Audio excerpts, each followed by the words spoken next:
So Saturn in Pisces, the Democratic Party wins and has continuity of so-called rule in the United States of America. That conclusion still holds strongly. However, I wanted to make an addendum video to update the niceties, the details of that prediction, as the last video I made needs a little bit of tweaking. So stay tuned. We're going to go back in and refine this prediction that the Democrats will win in November 2024.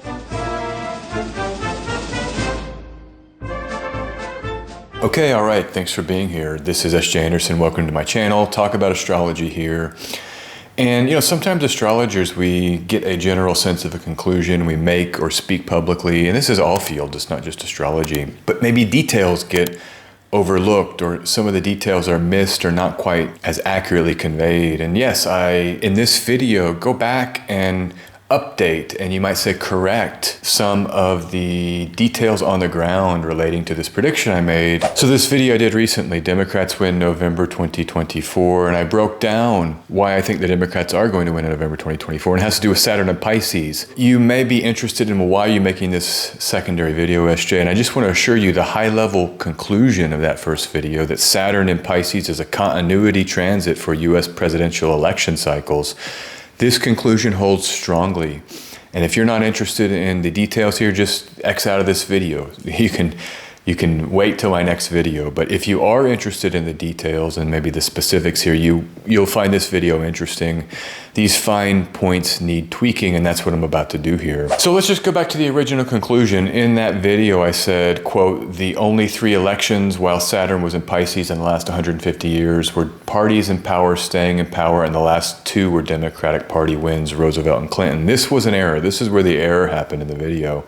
Errors happen. You just got to correct. When you make an error, acknowledge and correct. That's what people do. That's the way to handle an error. But in fact, there have only been 2 elections with Saturn and Pisces on election day in the last 150 years. Only 2, and both saw the incumbent party stay in power. That was Rutherford B. Hayes. He was a new president, even though his party remained in power in 1876.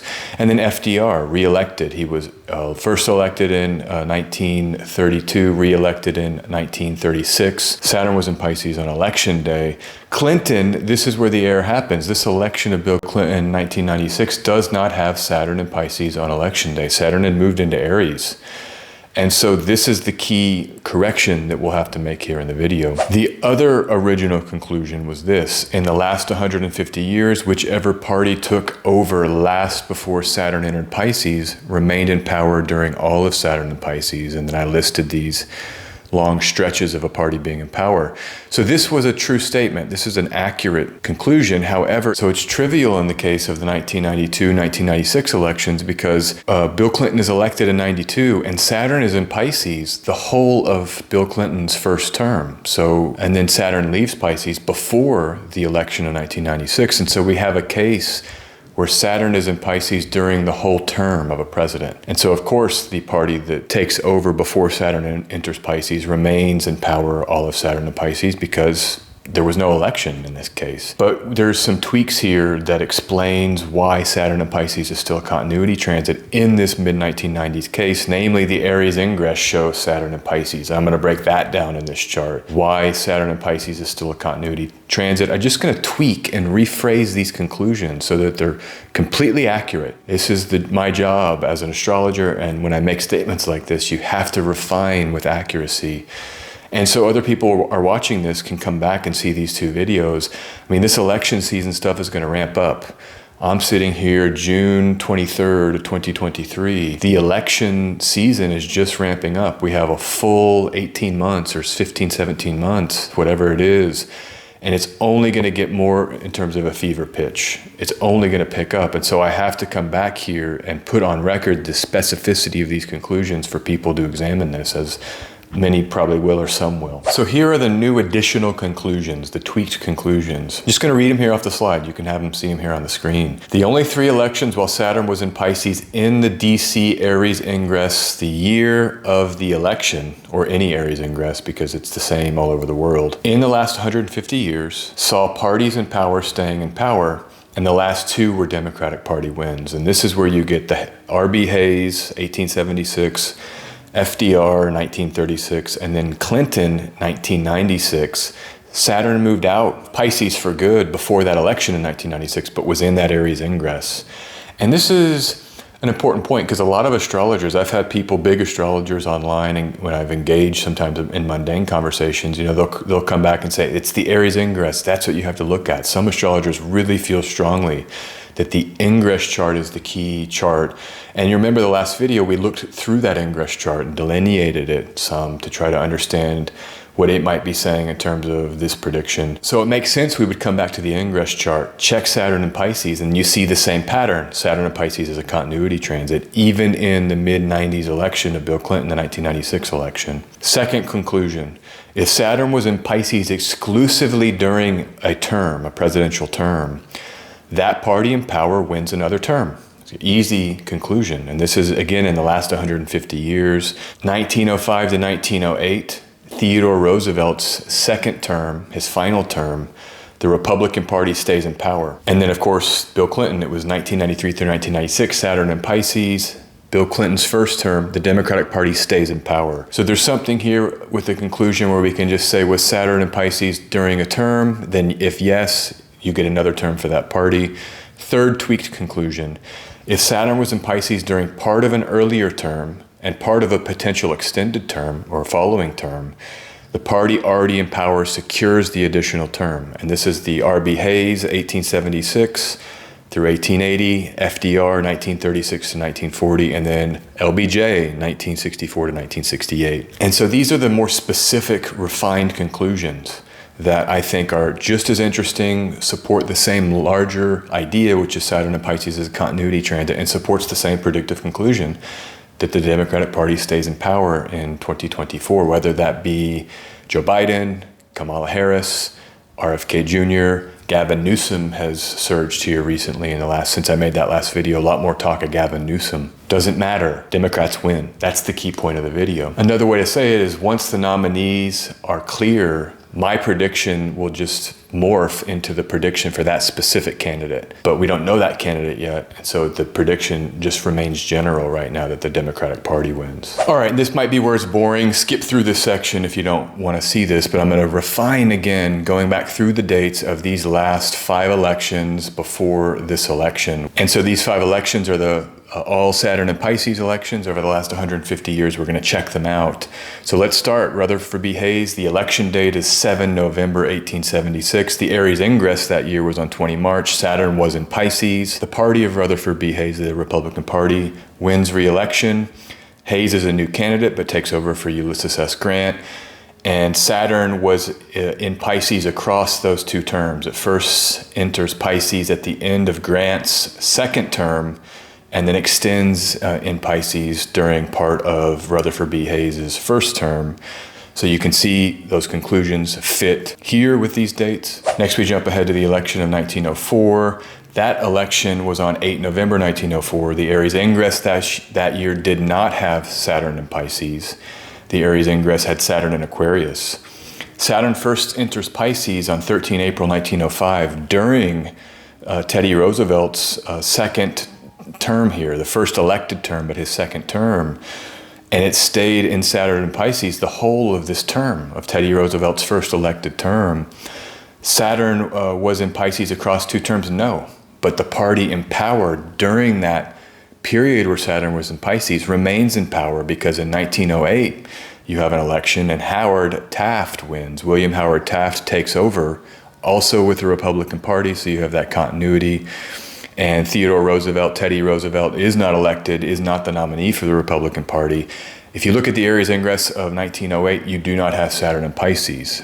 But still, it's that continuity transit where Saturn was in Pisces during a full term, and so the following term also gets the same party. Next, we skip ahead to FDR.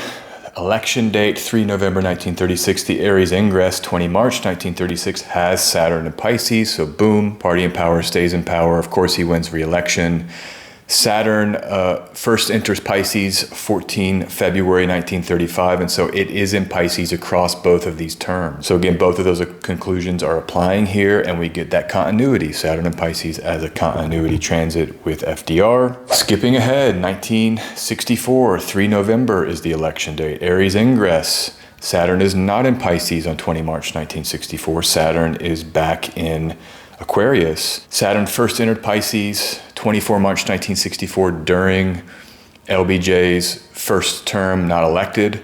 And then Saturn leaves Pisces for good during his first elected term, but it's across 2 presidential terms. And so then you have that continuity, Saturn and Pisces linking 2 presidential terms, party in power, stays in power. And then finally, 1996, 5 November is the election date for Bill Clinton's re-election. In the Aries ingress, Saturn was in Pisces, 20 March 1996, so we trigger that one portion of the conclusion. Saturn was in Pisces the whole of Bill Clinton's first term. It left for good 7 April 1996, before the election, but after the Aries ingress. And so again, this conclusion where if Saturn is in Pisces during a term wholly, that party stays in power for the next term, independent of the Aries ingress. But in this case, the Aries ingress conclusion also applies. And so then if we just come to our current moment, here's the Aries ingress chart, 19 March 2024. Look where Saturn is. It is decidedly in Pisces with Venus. So that would lead us to believe that Biden or a Democrat would win.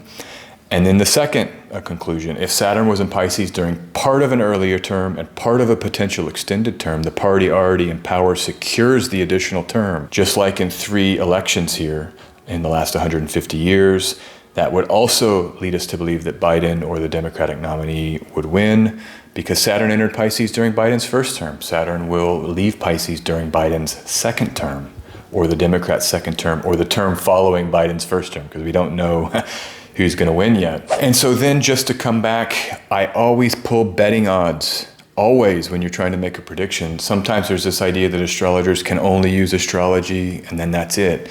It's the opposite in my experience. If you are trying to know the future or know something about the future, you would not restrict yourself to one tool set. I had someone criticize me a little bit on Twitter because I was asked about the Turkish presidential election. I don't know much about Turkey. It's not something I've studied.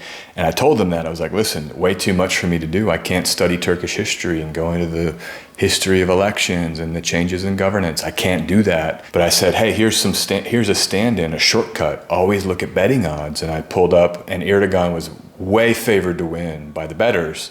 I said, listen, what's going on? Does this opposition even have a chance? If the bettors are saying something like 90% Erdogan, I think it was more than 90%.